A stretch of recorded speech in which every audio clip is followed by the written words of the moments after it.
Please welcome to the show, Dale Pinnock. I was always the butt of people's jokes. People were always taking the piss. From the outside, I'd got it all, and I was f***ing miserable.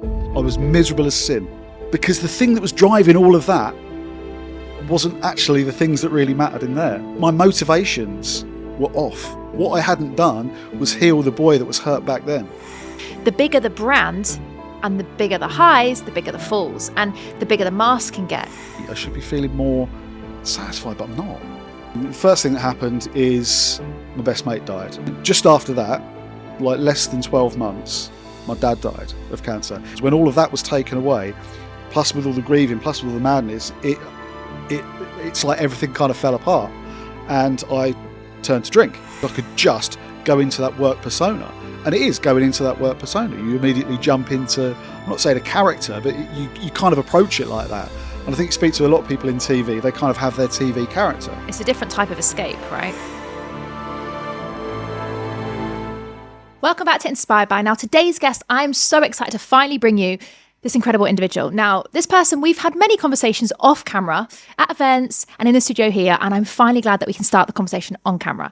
Why? Because this guest I'm about to introduce you to is not only a 7 times Sunday Times best-selling author, he's currently writing his 20th book, yes, 20, and he's the previous host of the incredible TV show, Eat, Shop, Save. Please welcome to the show, Dale Pinnock. Dale, welcome. Thanks for having me. Yeah, this is incredible. We made it this time. Obviously, transport issues last time we tried to make it happen. Yeah, exactly. Love a train strike. Yeah, back in the UK, right? It's exactly what we expect. So it's good to have you here. Now, obviously, I mentioned very briefly that, you've achieved an incredible amount. You've had some incredible success, becoming a Sunday Times best-selling author, not 1, but 7 times is pretty big achievement that most people just want 1 for their life. Yeah. So what I'm curious to know, obviously, within the show, we don't just talk about success, we talk about the story behind it. Sure. So where did this success start for you? It's quite an interesting one. I mean, I've always known that I wanted to go this kind of direction, to be honest. I think really it was just tenacity and not taking no for an answer and failing forwards and all of that kind of stuff. The whole reason I got into the nutrition world is through my own health issues. I had really bad acne from the age of about 10 or 11. It was the summer of leaving primary school to go up to secondary school. That time in your life when all of a sudden you become aware of yourself in relation to your peers. And I looked like I'd been shot in the face with a blunderbuss. It was awful. And I went to so many different practitioners. I had all of the topical antibiotics, the oral antibiotics, the weird potions. Nothing really made that much of a difference. And got to about 15 years old, sat around at my friend's house one night, feeling totally sorry for myself, moping because of the way that my skin looked. And his mum bought me this book in. It was a book called Fit for Life by Harvey Diamond, which is like proper old school nutrition book. But it was like an 80s cult classic. And she gave me this book and she was like, look, unless you change what's going on the inside, nothing's going to change on the outside. And I was like, okay. As like a 15-year-old boy in 1992, it's kind of like, yeah, whatever.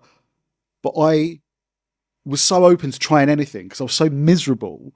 I read this thing cover to cover in a weekend and bam, there was the light bulb moment. I actually realised at that point in my life that we're not passive when it comes to our own healthcare and self-care.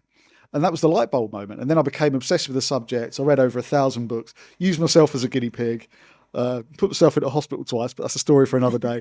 And nothing grasped me in the same way as nutrition did. So it turned into obsession, an obsession with the subject, an obsession for wanting to know the answers. Because I'm one of those people, since the day I could speak, I would be one of those annoying little angels that would basically be like, but why, but how, why? I was always one of those. I needed to understand everything. So I just immersed myself in nutrition. And I did lark about a little bit at school because I grew up in the rave era and we were going out every weekend and I used to get into all sorts of mischief doing radio and all sorts of stuff. I'm sure we'll talk about that later. So I didn't really do much at school.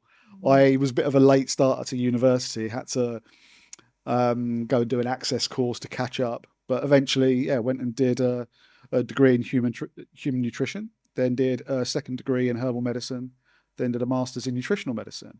And the books came after that because the only thing I liked as much or maybe more than reading about it and studying it was talking about it and educating other people and just anyone that was still for long enough and that would actually listen. So I think that's where it came from. It was just an obsession with the subject, an obsession with teaching people about the subject, and an obsession with detail and bringing it all together. I think that's really what shaped it. Couple that with not taking no for an answer and like, this is what I'm going to achieve, be it now or be it in 10 years. This is how it's going to unfold. I love that. And that's definitely something we're going to talk about a lot, because I'm so curious to find out how you got to where you are now. Because for many people, and you know, we're very fortunate as entrepreneurs to have some incredible journeys, but not many people actually get the exposure that you've had to get that journey public and build your personal brand. So we're definitely going to talk about that. But before we do that, I want to jump back into the acne story, because for someone, as I'm sure you probably know, I've suffered with acne my whole life, and I'm now 32, and the doctors pretty much said, you're never going to get rid of it. Now, I'm curious for you, what made that change? What was there one thing or a series of things that you did at that age that actually made that change? What, that actually improved it? Yeah. Well, it's a very different picture for men and for women often. For men, it's just a case of getting testosterone in check. Like if it's too high, then all it does is, even though like hormonally it's the same thing for us, but the actual route is different. So for me, it was working on the glycemic impact of my diet. So I was the typical teenager. I mean, when I think back to what my diet was like, it was atrocious. It was terrible. It was just burger and chips every meal, or weird concoctions that I would make in the microwave with like tins of beans and spices and grated cheese, and it was terrible stuff. So just getting over to a whole foods diet, that was the big starting point. And then really working on how testosterone was behaving in my body. So for men, zinc is absolutely vital, because zinc is one nutrient that really regulates testosterone metabolism.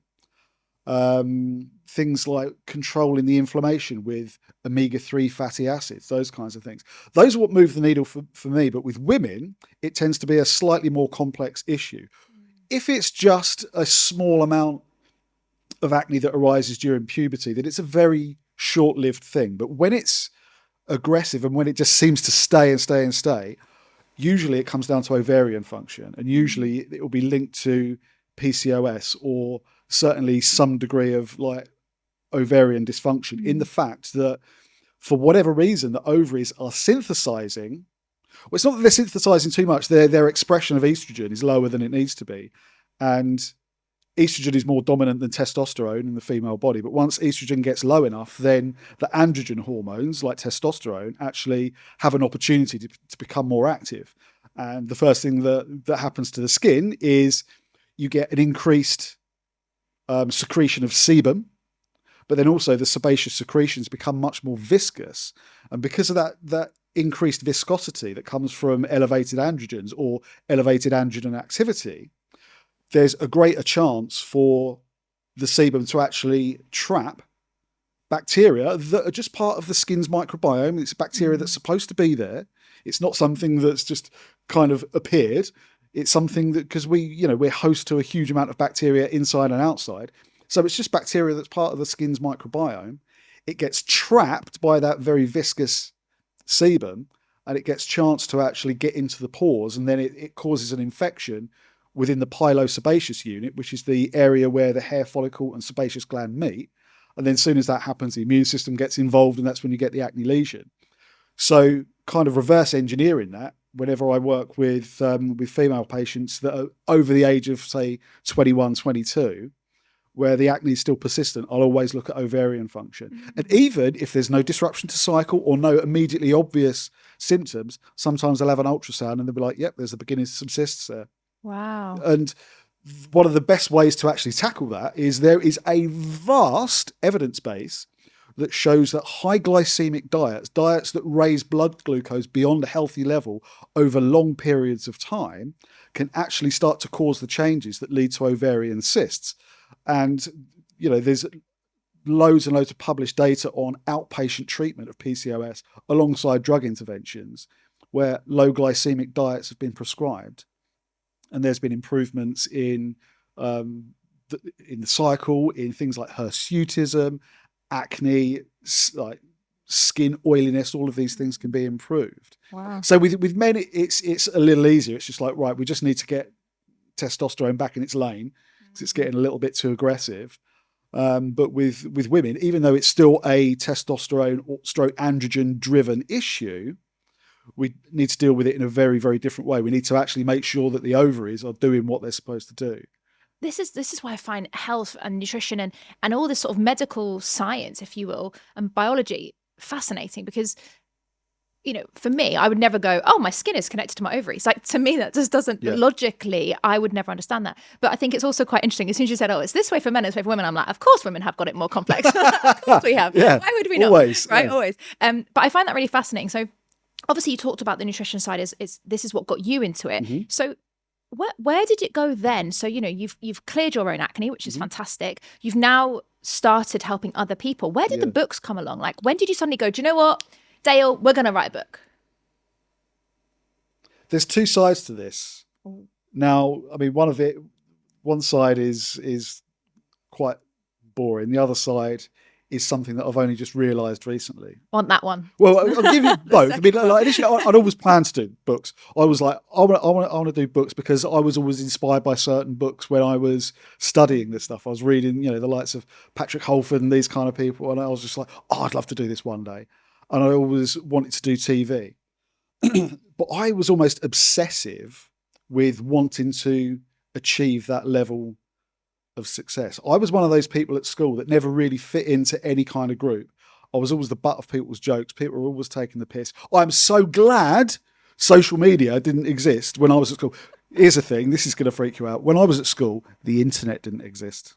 This is, Wow. I shit you not. The internet did not exist when I was at school. I mean, maybe there'd be like a modem the size of a filing cabinet that like bankers would use to like close out accounts at the end of the day, but that was it. Certainly consumer facing internet didn't exist then. But anyway, I'm sort of tangent. I was one of those people that never really fit in, and I always felt like I had so much to show the world. So I did start to develop a bit of that fuck you mentality. It's just like, I'm going to show you. I'm going to show you what I can do. Yeah, you people that used to take the piss, you sit down, you shut up and you watch this. It was the massive chip on my shoulder. And that was the driver, but there's lots of ways to get success. It was something that I wanted to do. But the thing that really made it happen and really gave me that kind of fierce tenacity was just this desire to show the world. But the crazy thing out of all of this, and I kind of had this conversation about a year ago. From the outside, I'd got it all. You know, I mean, clearly, like that many books and that kind of things, I did all right. I was flying out to Los Angeles to do an interview on Good Morning La La Land, a TV show out there. I was sat in first class on British Airways with all this food and everything you could ever ask for, and I was fucking miserable. I was miserable as sin. Because the thing that was driving all of that wasn't actually the things that really mattered in there. And I'd pursued all of this level of success. And it's the career that I love, and it's the subject that I love. And, you know, I'm certainly not pleading in a terrible situation in any way, shape or form. But my motivations were off. My motivations were off kilter. So I'd achieved all this stuff. But what I hadn't done was heal the boy that was hurt back then. And that was the issue. That was a big thing for me.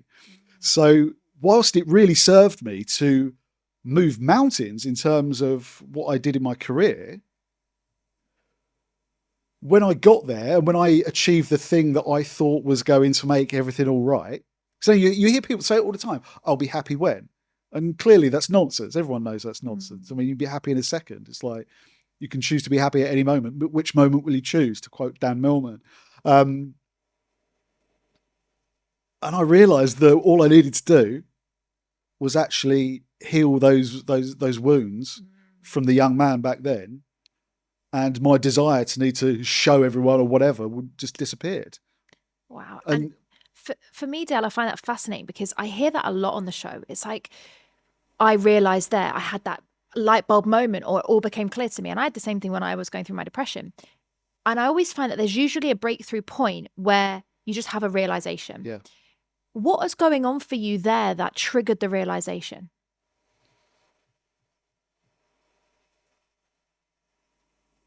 I don't know. I think at that time, I mean, that was before the wheels fell off. At that time, everything seemed to be going great. I think I just sat there and I was like, I should be feeling more. I should be feeling more complete. I should be feeling more satisfied, but I'm not. And that's when there was that realization. I was like, I think the big motivator for me is something that wasn't necessarily a healthy one. It was an incredibly effective one, and it enabled me to build a platform.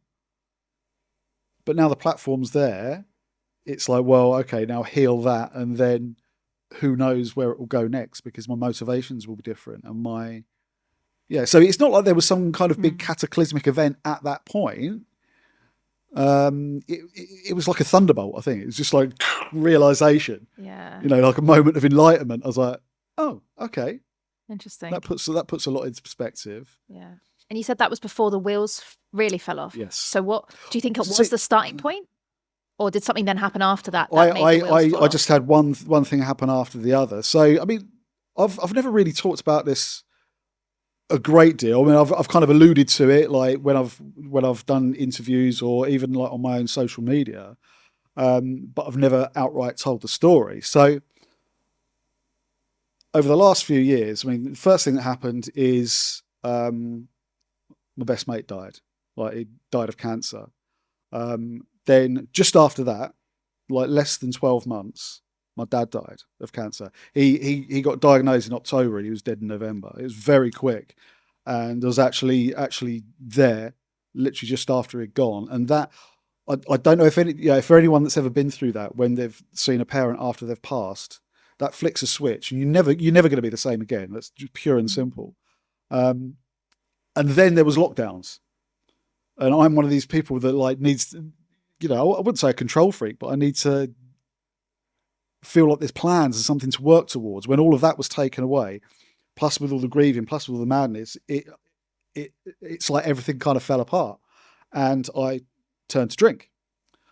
Not that it was like a conscious choice. Like, oh, I know what I'll do. This will sort me out. I'll just sit and get twonked in my underpants in the garden all day. Do you know what I mean? It wasn't that. I was just trying to numb what I was feeling, because it was a stacking of all these different traumas, and I'd not really had an opportunity to deal with one before the next one came. And it was almost like I had to retreat for a while, for the simple reason that it was just too much to bear. It was just too much to put up with. And it's almost like it became a safe space, because when I was using alcohol like that, it was very effective in taking me away from how I felt. But it obviously compounded lots of other things and made lots of other things worse. And it started to affect other aspects of my life. Clearly it would.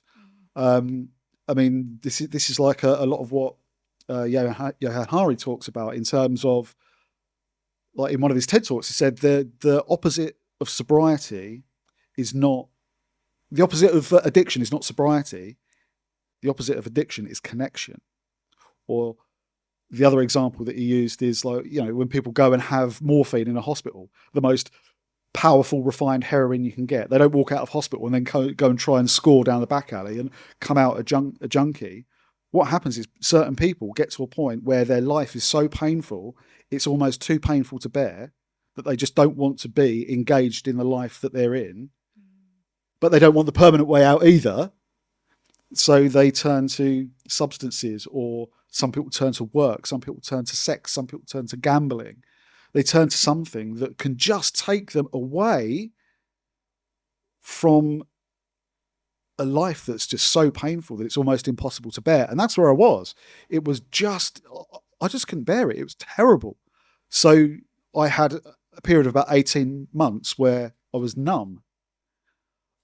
But strangely, I wasn't aware of that being the reason why I was doing it.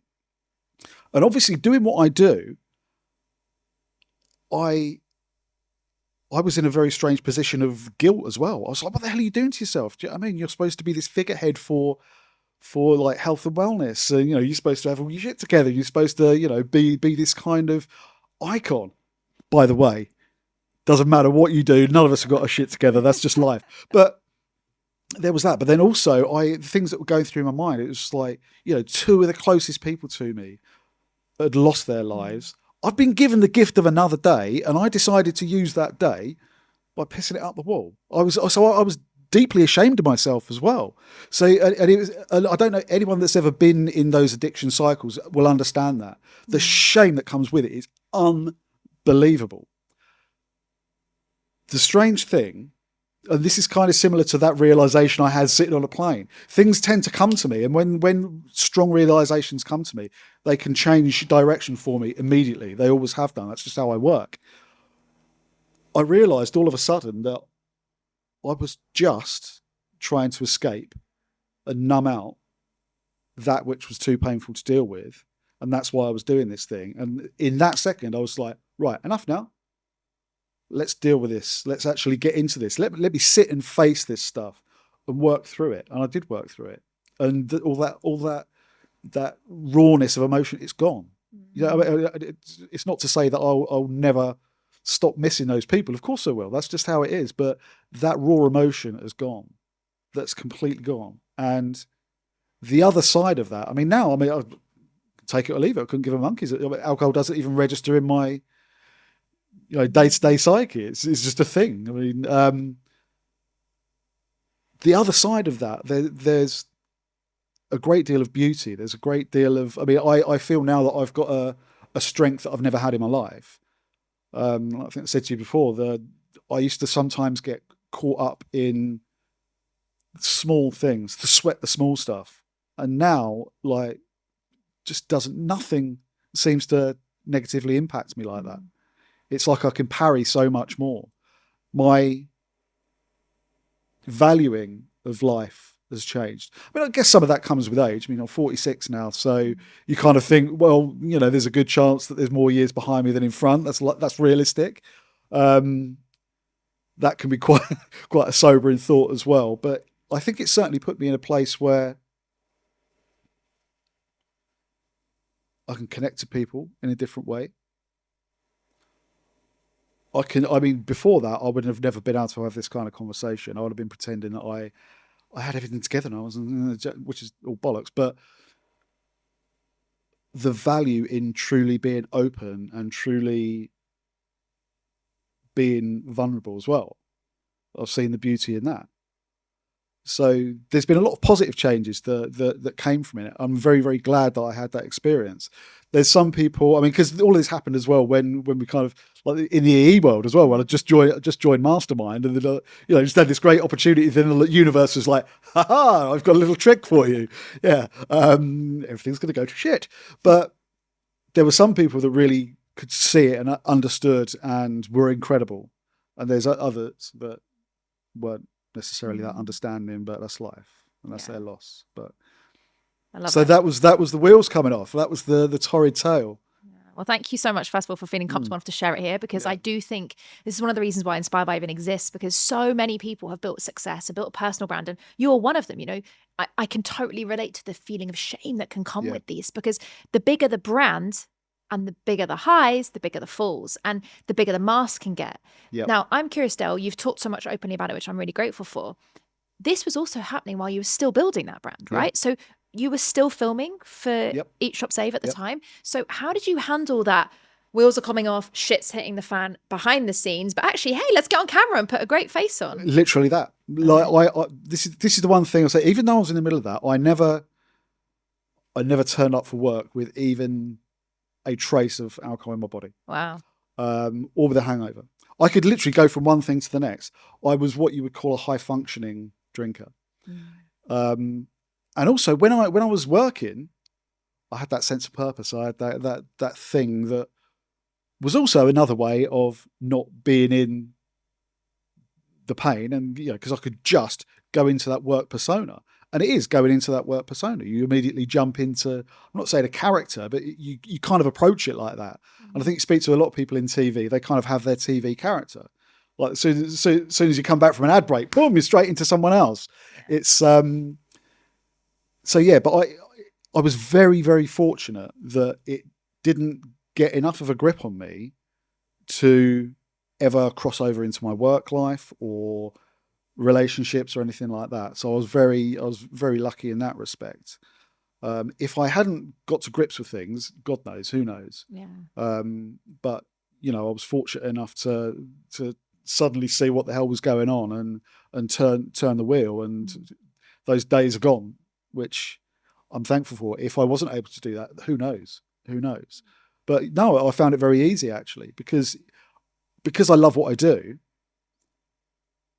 Like sitting here now talking about this stuff, it brings me to life, and the energy that you get from that is better than anything else. But it's another, whether you want to call it a dopamine hit or whether you want to call it a distraction from the things that go through your mind when you're laying in bed wide awake at 3 a.m. It's still taking me away from it. So yeah, the two never crossed over, thankfully. It's a different type of escape, right? It is, yeah. Probably a far healthier one. Yeah, we can do this for as long as we need to. Yeah, exactly. Right? Yeah, and the one thing I find really fascinating about your particular example is what I've seen a lot of people who have addiction is it's all or nothing. Yeah. It's like, I've had an alcohol issue, or I relied on alcohol to keep me going in whatever space. They come clean, they're good, all good, never again. Yeah. But yet you didn't find that. So are you still okay now with going out, socializing? Doesn't bother me in the slightest, yeah. I can take it or leave it. And the cool thing is, I mean, like, a couple of my friends were like, "You're right," but for me, I would say I wasn't. I would hate to use the word alcoholic or anything like that. I was using it as a crutch. I was using it when I needed to cope. I wasn't waking up at 8 o'clock in the morning and pouring Stella on my cornflakes. It wasn't. It never got to that point. It was just like, as soon as things crept up on me, then I would just drink and then fall asleep. Yeah. And then the next day I might be fine, and then whatever. But the next time it started creeping in, that's the crutch that I would turn to. So that's how it manifested. I have seen people go down the route where it gets hold of every minute of every day. And I am so thankful that I never ever got to that place. Yeah. And that's a really important distinction to make, because not everybody does get to that place. And some people go sober for choice. Like, for example, I don't know if you know this, but I actually don't drink at all. I've stopped drinking 2.5 years ago now. Okay. And a lot of people think that is because I had an alcohol problem or I was addicted. No, I just hate a hangover. And I used to have horrific hangovers. And so I was like, do you know what? Actually, I can talk, as you can probably tell, for England. I can party and dance all night away, completely sober. And so I thought, why the hell am I putting myself through this? But I feel like there's a lot of stigma and shame around. Let's say you tell people, I used to drink, or for me, I'm sober. There's an assumption that I'm sober because I had this issue, right? Or that you, like you mentioned, you weren't ever an alcoholic, and that's not a word you would use. Yeah. It got you through that time. Yeah. And I think that's where a lot of people, when it comes to their health, it's the same thing, right? It's like they might, I'm a chocoholic, and I will happily say I'm a chocoholic. I love a good chocolate bar, and that's just the way I am. But a lot of people have this reliance on food, a reliance on press, or even a reliance on, oh, great, I feel great. You know, the followers. Oh, I've hit another 1,000 followers. Woohoo! You know, it makes me exactly. And that was going to be one of my questions. Have you ever felt that way, Dale, in your world? Because you have had some incredible success.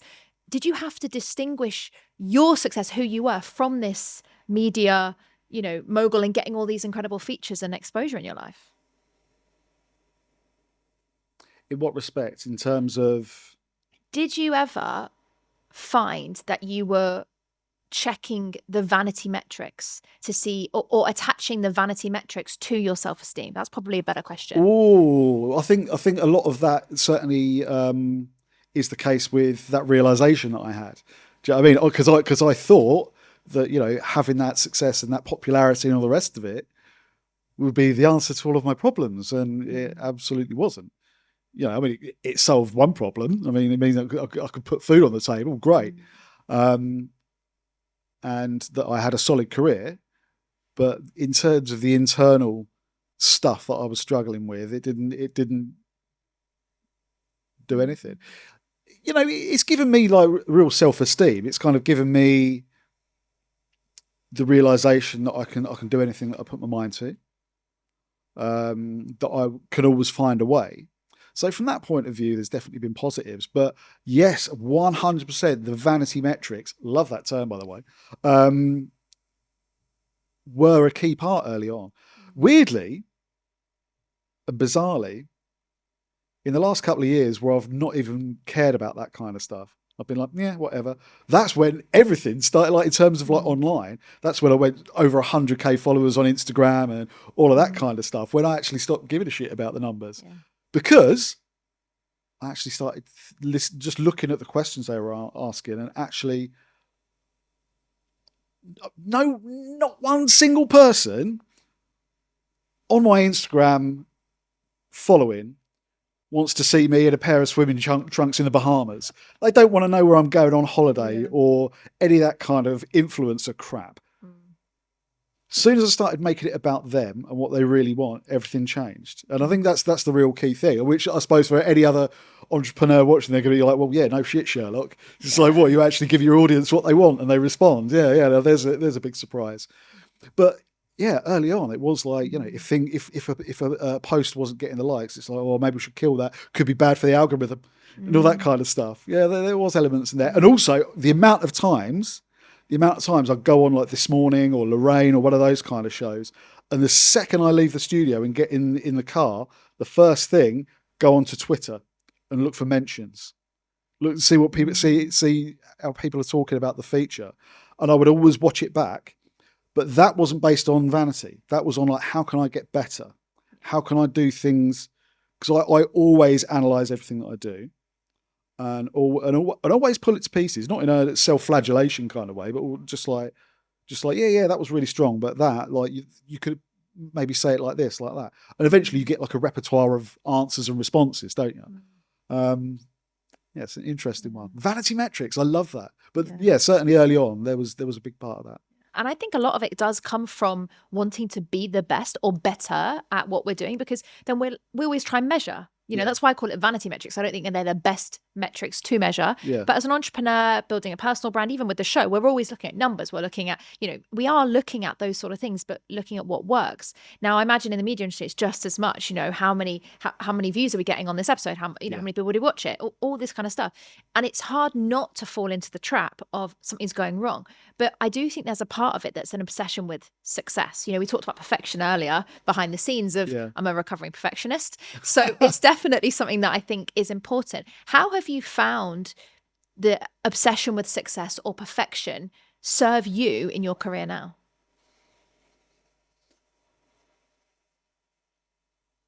I certainly think it enables you to get a realization or an insight into how well you're actually serving your audience, really.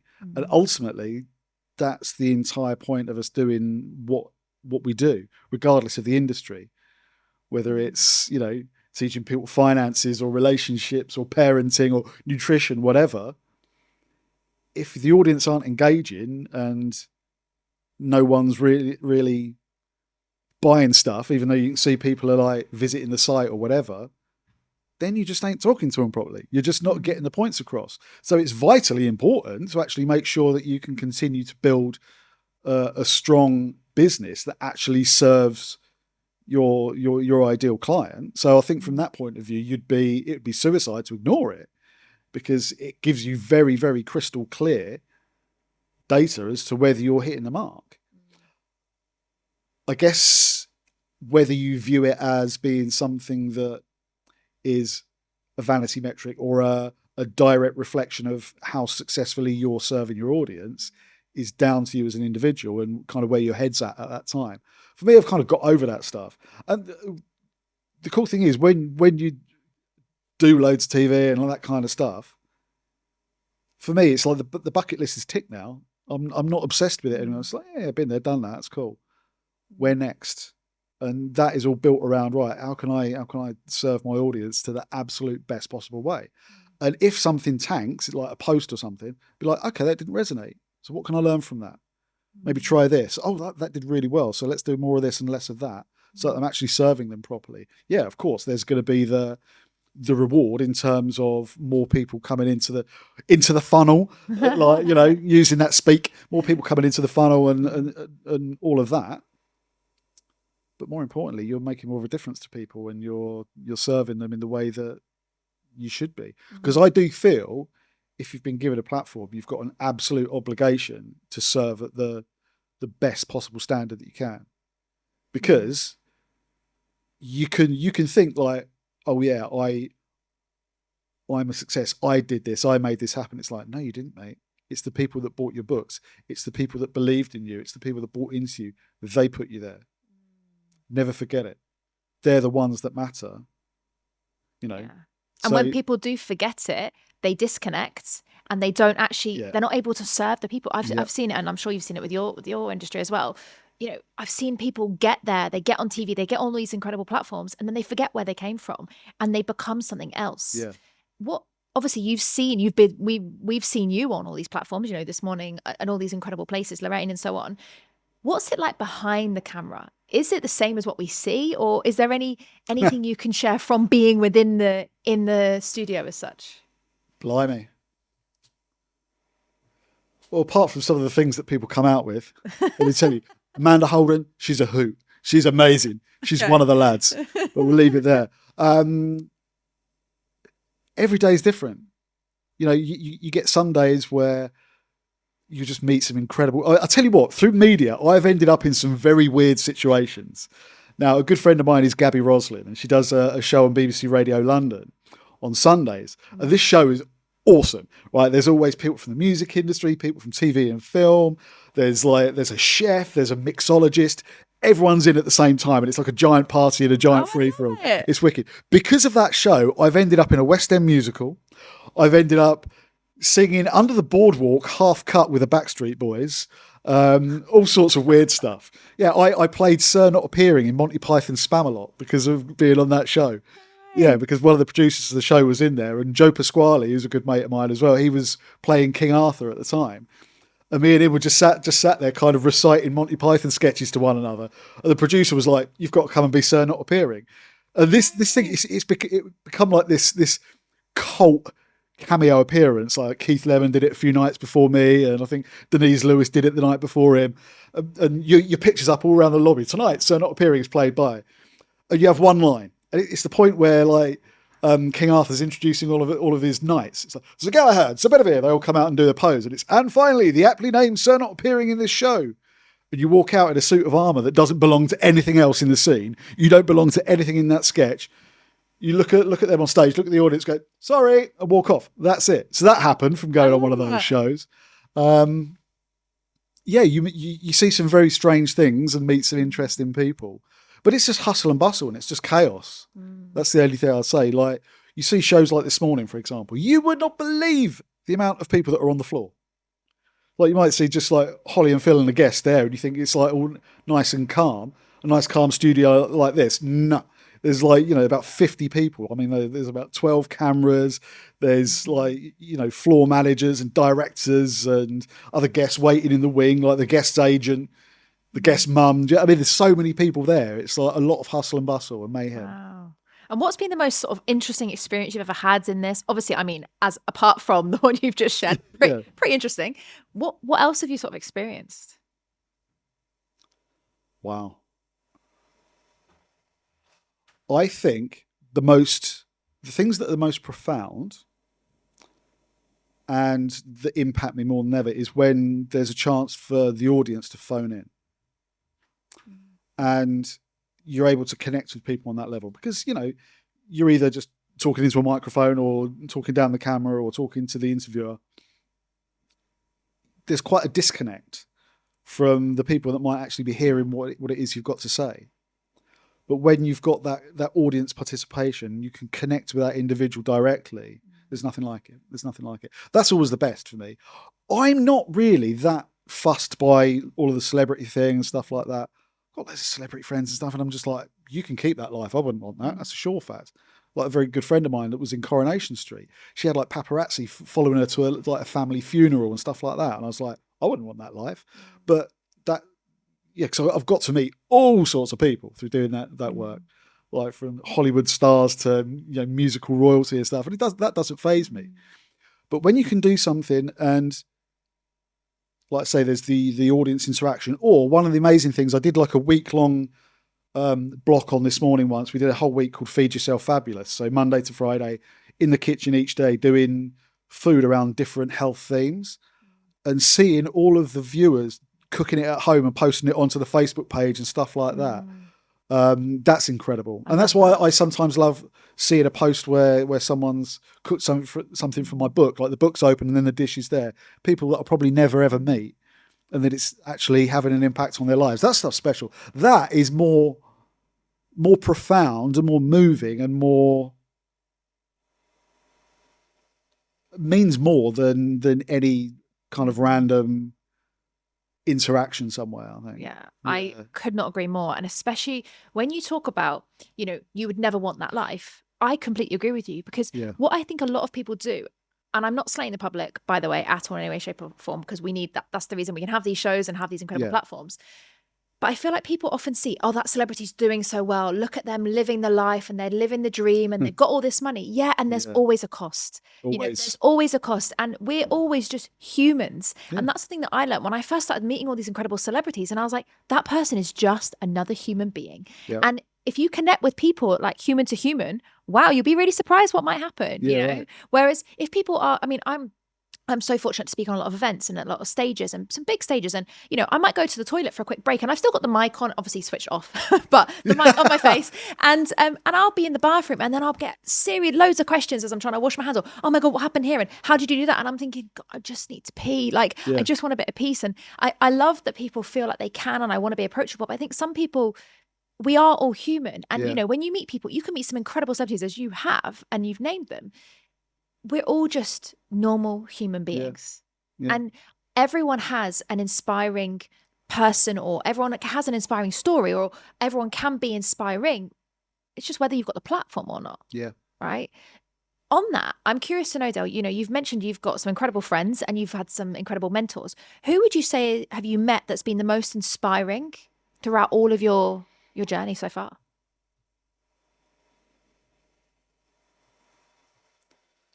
Different people inspire me for different reasons. And it's not always because of course I'm inspired by the likes of Brenda Burchard and Tony Robbins and all of those incredible people, because they're incredible people that do incredible work. But it's the people that have been going through absolute hell on earth, but still manage to show up for their kids every single day and still are able to be that rock for them. That their entire lives falling apart. Let me tell you another story. Now, this was inspiring. I think there's a lot in Britain that's broken. There's a lot in this country that needs attention, shall we say. But when it really matters, the people in this country are incredible. Do you remember the 7/7 bombings in London? Mm-hmm. I was stood on the platform as it happened. You know the experience where you run to get the tube and the door's shut in your face and you swear, and as it pulls off? That's exactly what happened to me at King's Cross.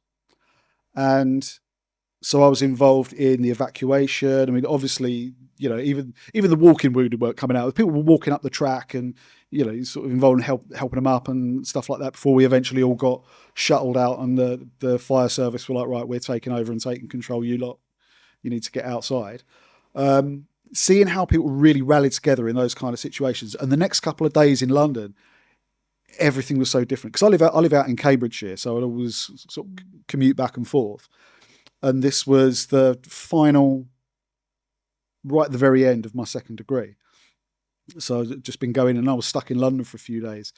The way in which people were showing up for each other, especially people that had been there in the moment, and reading all the stories afterwards about how people had, regardless of how terrified they were, and let me tell you, that shit was intense. That was, PTSD kind of madness. And I didn't even see the really nasty stuff. The thing for me is just like 10 seconds. It was a Gwyneth Paltrow sliding doors moment, big time. It's like a couple of seconds and, I might not even be sat here. And seeing how shook up some of these people were, and that you could see their life had just changed in a second in terms of what they'd just experienced and what they had seen on the train they've just got off of. Seeing how even in that situation, they were still turning up and just helping, just any sense of self disappeared. Mm-hmm. And it was how everyone was showing up for each other in that situation. That is inspiring. I could not agree more. Yeah. Now that's the kind of stuff that really inspires me as well. Of course, I'm inspired by people that achieve incredible things in their careers, or become who make music that becomes iconic, or anything like that. It's impossible not to be inspired by that. But I think it's these really, really incredible human stories that are really quite mind blowing. Because sometimes you put yourself in that situation, you kind of think, I couldn't imagine what they would have been feeling and how they were just able to transcend that and still show up at that human level. Wow. It's more like they put their own needs to one side, and like you say, the ego vanishes, and it's just, we're all humans and we're here together and we're going to just support each other. And that's where that collective fantastic energy is created, from my experience when I've seen it happen before. The only equivalent to that, which is such a smaller piece of it, was when we were during COVID and people started clapping for the NHS. And I remember the first time I did that, I just moved to London. And I was on this roof of our apartment, and you could just see the whole of London, not obviously the whole of London, a huge amount of London I could see in North London, everyone out of their windows just clapping. And it was just this surreal feeling of like, we're all together. And don't get me wrong, it was a very weird thing, because I was a bit like, I've never done this before. I don't know anyone here.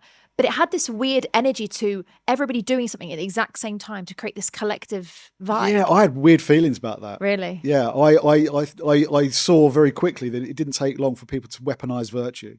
Really? Yeah. Yeah. Tell me more. I think one of the biggest problems we have in this country is the extreme left. But I mean, that's a whole other that's a whole other can of worms that we'll save for a day putting the world right. Yeah. People became really, really tribal. It's like, oh, did you see you standing on your doorstep? Yeah. And I was just like, well, why would I? There was a lot about policy at that time that I was quite outspokenly against. Yeah. Which was interesting. You learn who your friends are very quickly. It's really bizarre. But I know what you're saying. There is that kind of sense of togetherness that came with that. But I think with that, it's a really good point to go down. I'm more than happy to go down this rabbit hole, because I think a lot of people feel like there's an element of FOMO or alienation. You are alienated if you're not with us. You're either with us or you're not. And for me, the reason I loved it was because it was more the celebration of and gratitude feeling. Whereas I do hear you, and there's a lot of like you don't do this, you do, like the vaccine whole shit. I'm not going to go down that path, but it was like, do you not care about us if you're not going to get this vaccine? Or, are you not going to do this? You're not going to. And I think there's certain things we can or can't talk about when it comes to things, you don't talk about religion, you don't talk about vaccines, you don't talk about politics. It was like, because you don't want to alienate people. But I feel like everyone had their own way of showing gratitude. So my best friend was a healthcare nurse, and a healthcare assistant and a nurse, and she just went through some horrific experiences. And so for me, I was clapping, but I was doing it for her. Like I felt that energy. And she told me the story of when she just got back from work and she was upstairs getting changed, and her mum called her down because she was moved back in with her home for personal reasons and stuff during COVID. And so her mum was like, you need to come outside. And they lived on a very, very big estate. She went, you need to come outside. And she came down and everyone was clapping towards her front door. Amazing. And when she told me that story, I was like, she cried her eyes out because of the horrific energy as well. The horrific things she experienced. And then to come home and have that. And she said to me, for the first time ever, I felt like I was actually appreciated in the blood, sweat and tears that she was giving up and risking her life. So for me, it was that feeling of, I'm clapping for her. Okay, she lived nowhere near me. Like I'm talking across an ocean away. So she lived nowhere near me, but it was more that energy of gratitude, because I do think there is a piece of gratitude that we need to all have. And, you're talking about the experience there. You were so grateful for seeing people in that light. Yeah. Yeah, absolutely. It's, I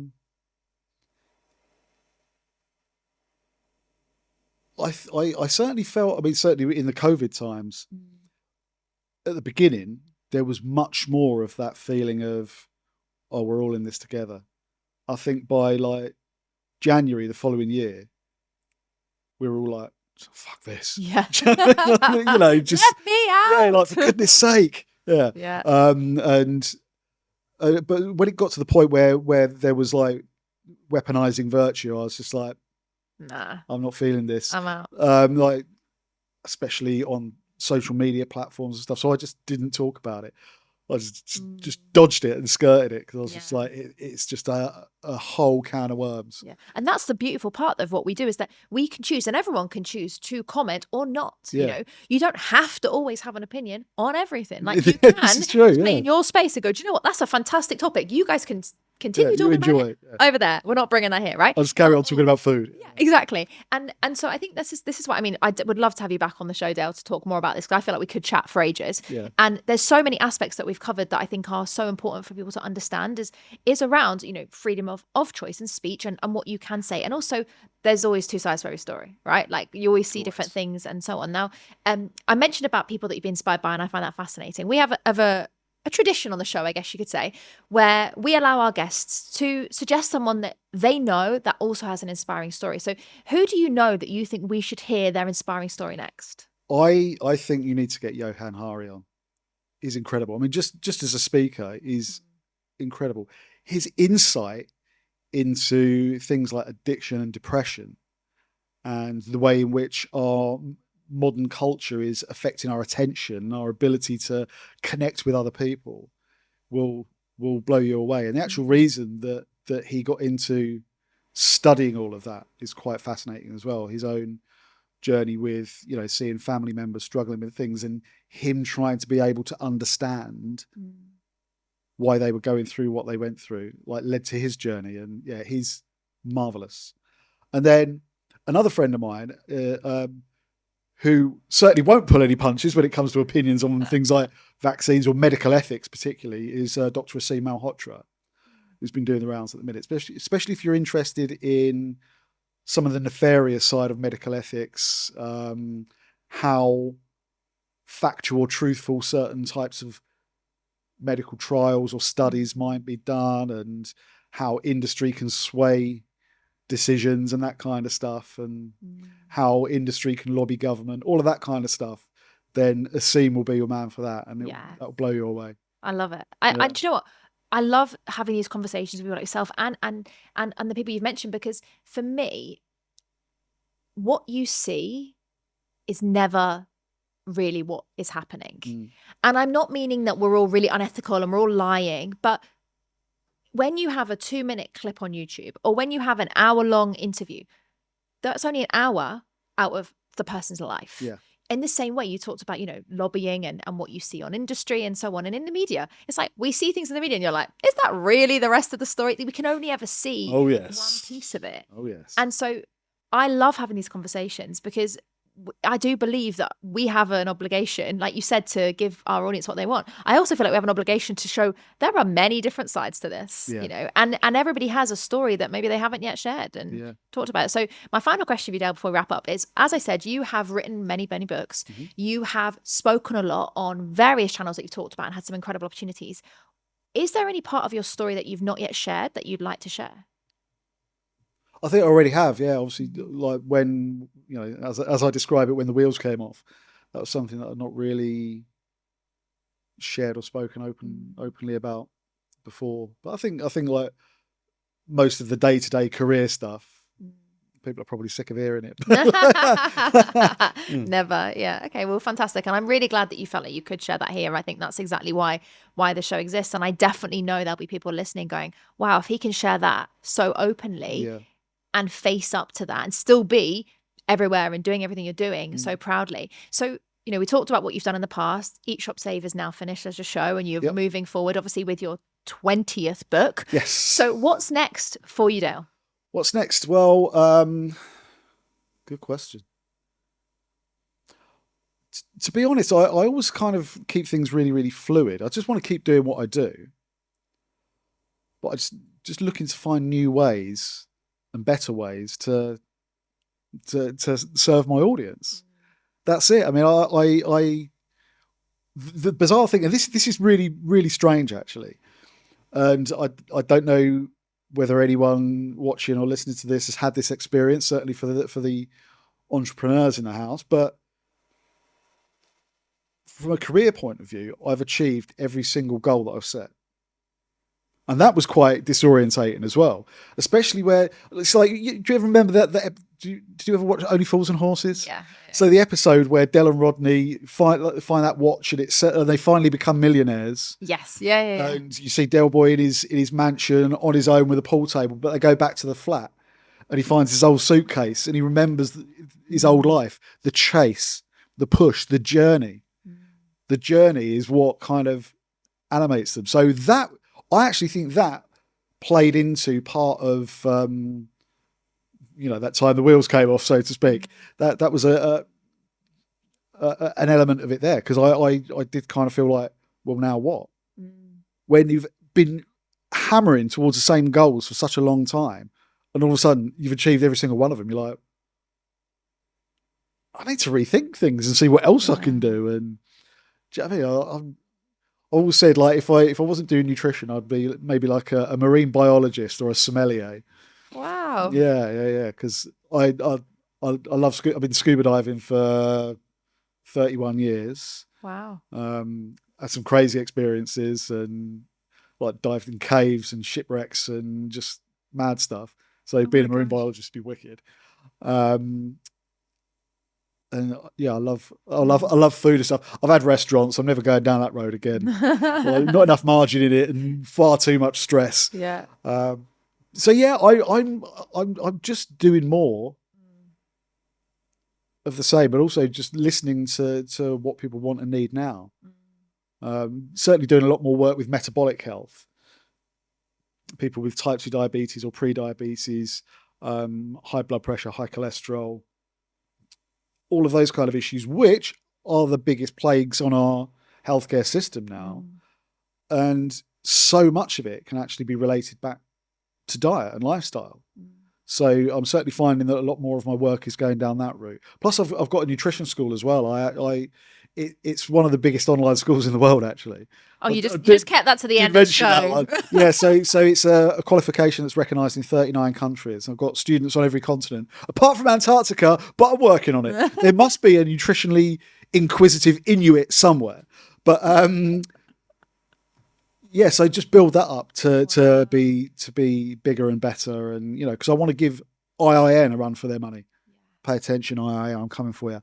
But no, just I just want to be able to kind of be up there with some of these huge name schools, because my specific slant on it is it's called the Culinary Medicine College, and I teach people. It's a diploma in culinary medicine. We've got doctors and researchers from all over the world, incredible people teaching on this thing. Like I say, it's a qualification that's recognised in 39 countries, and people can start using this and work as nutrition coaches straight away after actually qualifying. So I just want to see how far I can take that and what level I can take that to. Wow, that's incredible. I just love it, Dale, because I think you've not just achieved a lot with your own brand, you've written books to help loads of people help themselves, but you're now also helping other people help other people, which is, for me, it was always the ripple effect. Yeah. I believe if we said earlier, I feel like we're both on the same wave with this. It's I have an obligation. Yes. And that is to 100%. continue and to pass the message through. And 100%. I don't want to say the most cliched phrase that we always hear, but leave a legacy. It is about leaving that knowledge, because you've studied, you've read so many books, written your own books, and now pass it on through the school. So that's fantastic. Thank you so much for sharing with us. And I'm really excited to hear about what's coming up the next book as well. But we'll leave that for the next time. When it comes out, I'll come on and model it. We'll have you back and you can tell us more. So thank you so much, Dale. It has been so incredible having you on the show. Pleasure. Fantastic. Well, I hope you have all enjoyed the episode as much as I have. Obviously, it goes without saying, if you want to find out more about Dale's at school on his certification, or if you want to find out more about his books, all of the many Sunday Times bestsellers, then do let us know. But what I would love to know right now is, if you are watching this on our YouTube channel, do share in the comments, what has been the biggest golden nugget that you've taken from this episode? Is there something that Dale has shared that you would find useful to learn more about? Or if you're listening on all of the many different streaming platforms that we have, do make sure, if you haven't already, that you subscribe to the show so you don't miss out on our next inspiring guest. That's all for now. Hope you have a fantastic rest of your day, and we'll see you next week.